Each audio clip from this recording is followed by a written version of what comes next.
Welcome to the deep dive. You know how sometimes you just can't tell if someone is legit or just a total phony? Like, are they actually changing the world or just, full of it? Oh, yeah, totally. Like, are they for real or just a straight-up grifter? Exactly. So that's what we're tackling today. Interesting. Our subject is Anna Politkovskaya, Oh, wow.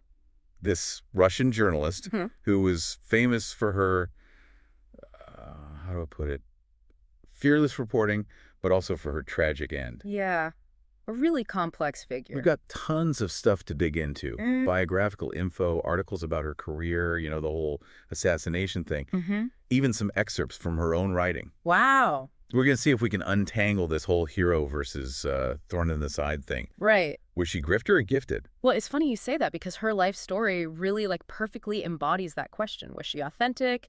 Was she driven by something else? I think to even begin to answer that, we got to understand the world she was operating in. Totally. So paint us a picture. Okay, so we're talking Russia during the Chechen Wars. Oh, brutal. Incredibly brutal. Thousands dead. I mean, we're talking almost 1 million people displaced. Oh, wow. It was a dangerous place, Yeah. especially for a journalist, openly criticizing the government. Yeah, for sure. I mean, most journalists, even seasoned war correspondents, that stayed away. They knew it was too risky. Totally. But Politkovskaya, she came from, like, a civilian background, not a hardcore reporter, and she was, I don't know, compelled to go there. That's so interesting. Do you think maybe that civilian background gave her a different perspective? Maybe. Like a deeper understanding of what was happening to regular people? I think it's totally possible. In her writing, she talks about, like, how being a civilian gave her, this unique insight into the civilians who were caught in the war. You brought a quote. Yeah, I did. I thought this one was pretty powerful.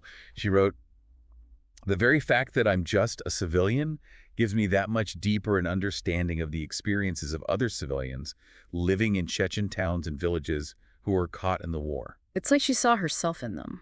Yeah, exactly. And that fueled her passion for reporting on their suffering. To really understand how she got to that point, I guess we have to go back, like, trace her career. Okay, so Politkovskaya, she was actually born in New York City to Ukrainian parents. Oh, really? I didn't know that. Yeah, and then later she moved to Russia, and she started out, covering those fluffy topics, kind of what you'd expect from a new journalist, just starting out. But then her focus shifted. Something must have happened. It seems like the turning point was the Chechen Wars, like we talked about, and the rise of the Putin government. She became really critical of both, especially the human rights abuses, and that ultimately led her to Novaya Gazeta. Okay, I've heard of them, but remind me, what's the deal with this newspaper? They're different. It's like a liberal investigative newspaper, known for its critical reporting, which was kind of rare in Russia back then. They weren't afraid to challenge the government. Actually, they were chosen to cover the Chechen Wars. Wow, that says a lot. So even surrounded by all these critical voices, Politkovskaya still stood out. Oh, yeah, absolutely. She was known for her totally unflinching reporting on the human rights abuses committed by both sides of the conflict. Both sides. Yeah, the Russian military and the Chechen rebels.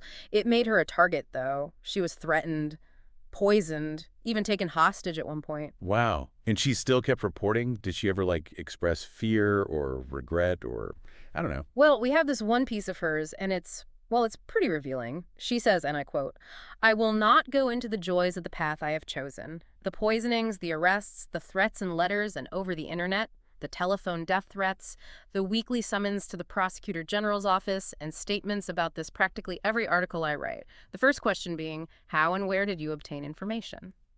Of course, I don't like the constant derisive articles about me that appear in other newspapers and on internet sites presenting me as the mad woman of Moscow. I find it disgusting to live this way. I would like a bit more understanding. I mean, you can hear the frustration in her voice. You can hear the exhaustion. Yeah. But she's still, determined. Yeah.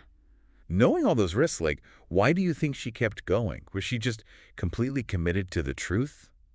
Or was it something else? I don't know, a need to be a martyr or... Yeah, that's a really tough question to answer. It could have been a mix of things, to be honest. But it's obvious she was willing to risk it all for her work. And that brings us to her most famous work, A Russian Diary. Chilling. A first-hand account of life under Putin's regime. Yeah. But, and this is what's crazy, It was published after her death. Yeah, that's right. It became an international bestseller, and it gave this disturbing look into all the corruption within the Russian government. Yeah. It's almost like the book foreshadowed her own death. Yeah. The final entry, it's actually unfinished because she was murdered before she could complete it. Yeah. And it makes you wonder about her motivations. Was this like a genuine desire for truth and justice? Or was there like a part of her that was maybe looking for self-promotion, a need to be seen as like this hero figure? Yeah, it's a question that really follows her through her whole career, especially in Chechnya. She didn't just report on the conflict. I mean, she embedded herself in it. She experienced that brutality and the chaos firsthand. And we can't forget the risks. I mean, Yeah. she was threatened, detained. I mean, she was even poisoned. Hold on. She was poisoned. I don't remember that part. Yeah, it was during the Beslan school siege. Over 1,100 people taken hostage, Oh, my gosh. including hundreds of children by Chechen terrorists. It was awful. Politkovskaya, I mean, she was so determined to cover this. She thought maybe she could help negotiate a release, flew out there immediately, but on the plane, she was poisoned. What? Yeah, she fell unconscious, couldn't even continue. That's terrifying. I mean, the fact that she was willing to put herself in that danger, that says something. Yeah. But where do you draw the line Right. between, like, brave reporting and just being reckless? That's a question a lot of conflict journalists ask themselves. But for Politkovskaya, it seemed like she believed that bearing witness to these horrors, that was crucial. Even if it meant risking her own life. Yeah. And she didn't hold back.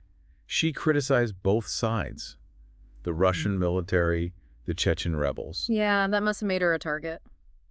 For sure. Absolutely. I Yeah. mean, she alienated herself from so many people. Right. She called out human rights abuses on both sides. Yeah, it's easy to see how people would think, oh, she's just a troublemaker. She's provoking people. It's interesting, though, because on the one hand, you admire her courage, right? Yes. Her dedication to the truth. But then on the other hand, you wonder if she was too reckless, Yeah. too willing to put herself in harm's way. If you look at her writing, it really reflects that intensity. It's not just like straight facts. It's powerful, evocative. Oh, yeah, for sure. And deeply personal. She doesn't shy away from emotion, from conveying that like raw horror of what she saw. Absolutely. She Yeah. goes beyond just reporting. Yeah. She gave a voice to the victims. She humanized them. It's like she was a storyteller, Yeah. Documenting human suffering. And that's what made her work so powerful, Yeah, and so impactful. so lasting. And, I get why she won all those awards, the international recognition. Right. But did the awards, I don't know, did they validate her? Or did they feed some kind of ego? Interesting. Did they fuel that desire to be the hero? Yeah. Even if it meant taking crazy risks? That's a big question. I don't think there are any easy answers to that. Especially considering what ultimately happened to her. Welcome back to the deep dive. We spent this episode really digging into the life and work of Anna Politkovskaya. We've talked about her motivations, the risks she took, her commitment to the truth. But we can't ignore the elephant in the room here, her death. Yeah. That brutal assassination that shook the world.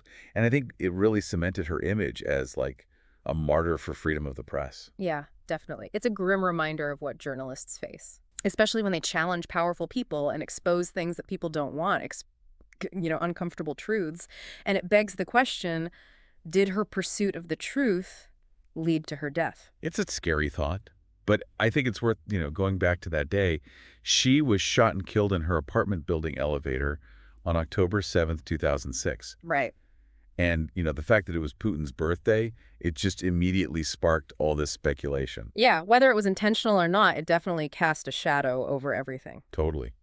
And the investigation, did we ever actually get any real answers? Well, it was a long and complicated process, multiple arrests, conflicting accounts, That's messy. really messy, and a lack of transparency. 5 men were convicted, Okay. but the person who ordered the hit, they were never found. So even after all these years, there's no closure, no accountability. It's like there's just this open wound, this unanswered question. It shows how justice can be elusive, especially in cases involving governments. Politkovskaya's death, it highlights how vulnerable truth tellers are. Especially in places where dissent is silenced. Exactly, where information is tightly controlled. I think we've talked a lot about her work, the risks she took, what might have driven her. But considering everything, her death, we have to come back to this question. Grifter or gifted? Yeah, grifter or gifted. Was she truly a champion for the truth? Or was there a darker side to her? It forces us to think about how complex people are. You can't deny her courage, her dedication. Right. She shined a light on the horrors of the Chechen wars, gave voice to the victims, challenged the powerful, and her work has inspired so many others. Journalists, human rights defenders, she left a mark. But the question about why she did it, it remains. Was there some self-righteousness there? A need for the spotlight? It's hard to say for sure, but Right. maybe that's part of what makes Politkovskaya so fascinating. Right. She embodies the contradictions that we often see in people fighting for justice. They're not always perfect, Sure. not always likable, but they make a difference. That's a good point. Yeah. It's like a reminder that things aren't black and white. Even the most courageous people, they have flaws. Yeah. And maybe that's fine. Maybe those flaws are what make them so interesting, so human. I think Politkovskaya's life is a warning Yeah. and an inspiration. A warning about what can happen when you speak truth to power, and an inspiration to keep fighting for justice. Even when it's dangerous. Even then. Well, that about wraps up our deep dive into the life and legacy of Anna Politkovskaya. We hope this has sparked some new questions, challenged some assumptions, And giving you a better understanding of the truth. the courage, Yeah. and the power of journalism. May her story continue to inspire us to hold the powerful accountable. And to remember the sacrifices that are made in the pursuit of truth. Absolutely. Thank you so much for joining us on this deep dive. Until next time, keep questioning, keep exploring, and keep diving.